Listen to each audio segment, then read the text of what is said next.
Gestão de negócio. Nós vamos falar hoje, no primeiro bloco, sobre um instrumento de gestão financeira chamado fluxo de caixa. Já não é a primeira vez que eu trato desse tema, mas ele é muito importante, principalmente para as pequenas empresas. Aquelas empresas que decidem adotar o fluxo de caixa no seu dia a dia, geralmente o têm mais como instrumento de acompanhamento dos pagamentos e recebimentos no curto prazo, do que como um instrumento de gestão.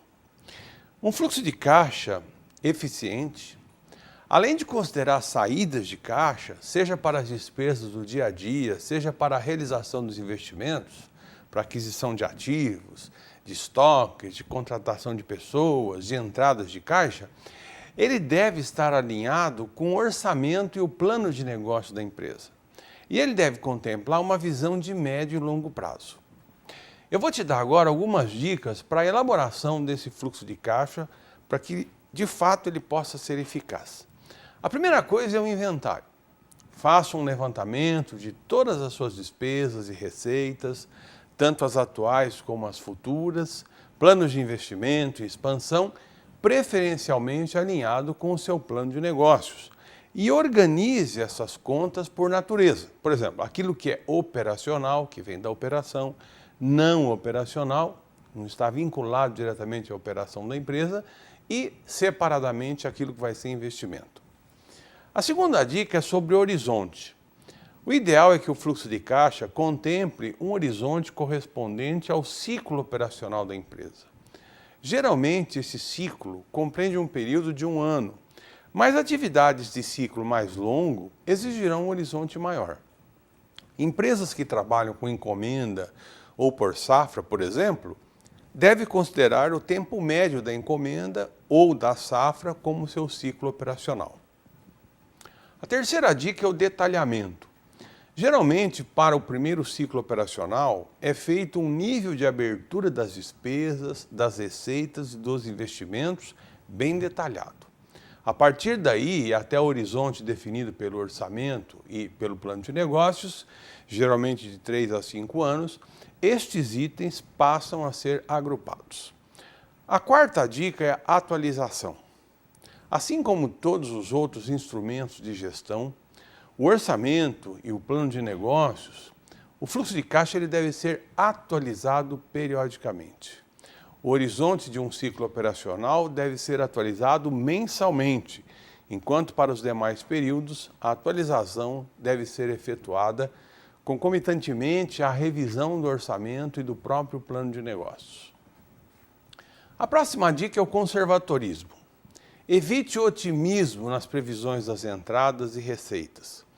Um bom fluxo de caixa deve considerar o fato de que alguns clientes não pagarão na data do vencimento, ou mesmo que alguns não efetuarão o pagamento, exigindo a necessidade, a partir daí, de aplicação de um percentual sobre perdas que provavelmente você vai ter nas suas receitas. Uma outra dica é acompanhamento. Antecipe-se a eventos da operação que possam impactar o seu fluxo de caixa. Atraso na inauguração de uma nova linha de produção, perda de um cliente, para que você possa, a partir daí, de uma forma proativa, no seu fluxo de pagamentos, contemplar essas contingências. Fazendo isso, você poderá então negociar com alguns fornecedores a postergação de vencimentos ou mesmo a contratação de um empréstimo com taxas de juros mais atrativas do que ficar aí com a conta negativa no banco. Lembre-se que tenha no fluxo de caixa uma ferramenta de gestão e de planejamento do seu dia a dia.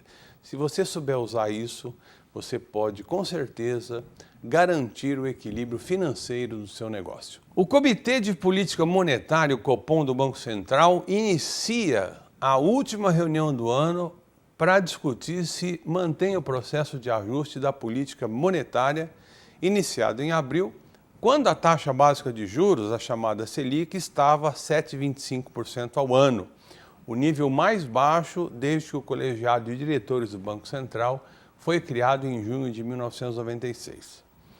Os registros inflacionários nos primeiros meses do ano foram determinantes Porém, para que o Copom elevasse a Selic, já naquele mês, para 7,5%, nós, a partir daí, podemos inferir quais seriam as perspectivas de aumento dessa taxa para os próximos meses. Foram mais 3 reuniões a partir dessa data, com aumentos de 0,5 ponto percentual cada uma, elevando a taxa para os atuais 9%. De acordo com a expectativa dos analistas financeiros, expectativas que são condensadas num documento chamado Boletim Focus, o Copom deve ajustar a taxa em mais 0,5 ponto percentual. Eu acredito que, além do reajuste para 9,5%, agora o ciclo de altas da taxa Selic pode se prolongar por mais 2 reuniões do Copom. Uma vai ser dia 26 e a outra 27 de novembro, e depois a próxima dia 7 e 8 de janeiro de 2014. A projeção se justifica porque o impacto da taxa de câmbio na inflação deve se intensificar nos preços de produtos importados, especialmente em novembro e dezembro. Além disso, o próprio fato da atividade econômica se mostrar relativamente mais aquecida do que o esperado deve aumentar os repasses de custos para os preços. As reuniões do Copom ocorrem em intervalos de 45 dias, sempre em 2 etapas, para fixar a taxa média dos financiamentos diários dos títulos federais que são depositados no Sistema Especial de Liquidação e Custódia, chamado Selic. Bom, por extensão, a taxa básica de juros ela é conhecida também como taxa Selic, em função desta realidade. Na primeira parte da reunião, que geralmente acontece nas terças-feiras, os chefes de departamento do Banco Central apresentam análise da conjuntura doméstica sobre as principais variáveis macroeconômicas, com foco na avaliação prospectiva das principais tendências de inflação. Na segunda parte da reunião, que geralmente acontece na quarta-feira, os diretores de política monetária e de política econômica, então, apresentam alternativas de taxa de juros de curto prazo para a deliberação dos demais diretores. Só o colegiado de diretores tem direito a voto. Portanto, na minha opinião, a gente vai ter essa taxa ainda subindo, principalmente, no meu ponto de vista, até o mês de janeiro. Acredito que essa taxa Selic vai chegar a 10% tranquilamente. Então, você que tem os seus negócios afetados pela elevação das taxas de juros, se prepare aí, porque essa taxa deve marcar 10% antes do final do ano, na minha opinião. A pergunta que eu recebi de um colega nosso aqui de trabalho é como investir R$100 mil. Muito bem. O primeiro objetivo para todo mundo deveria ser poupar para uma reserva de emergência. Ela deve ser suficiente para cobrir suas despesas por no mínimo 6 meses. Vamos supor que você perca o seu emprego. Você tem que ter pelo menos uma reserva de 6 meses, né? No mínimo 6 meses. 6 salários lá aplicados lá, no mínimo na caderneta de poupança, que são investimentos chamados conservadores, tá? Esses investimentos são então feitos para serem resgatados facilmente, que é o caso, como eu disse, da poupança. E se você for um pouquinho mais agressivo, aplicações até em CDB, em fundos DI, fundos de renda fixa, que são, de fato, aplicações mais tradicionais. Mas esse nosso colega aqui, ele conseguiu poupar 100 mil, né? Fora essa sua reserva de contingência, a sua reserva de emergência. Então, já dá para ele começar a diversificar um pouquinho dentro da sua capacidade de investimento, usando títulos de renda fixa, também ainda conservadoras, tá? E outros tipos de produto. Vamos colocar aqui 2 alternativas interessantes. A primeira alternativa são os títulos públicos negociados diretamente pelo Tesouro, chamado Tesouro Direto, né? Você tem a vantagem de não ter uma limitação significativa de aporte mínimo, quer dizer, não se exige uma quantia mínima para aplicar. Essa compra mínima, na realidade, ela equivale a 10% do valor de um título, né? Desde que respeitado o limite financeiro, aí, no caso de R$30, que é realmente bastante tranquilo nesse aspecto. O risco de calote de uma aplicação dessa é muito baixo, tá? Talvez seja o mais baixo que existe no Brasil, uma vez que esses títulos eles são garantidos pelo governo federal. Trata-se, portanto, de uma parcela conservadora dessa sua carteira de investimentos. Para você investir no Tesouro Direto, é preciso você ter uma conta, essa conta tem que ser aberta em uma corretora de valores. O imposto de renda que você vai pagar sobre os rendimentos, ele varia de 22,5% a 15%, dependendo do prazo que você vai deixar o dinheiro aplicado.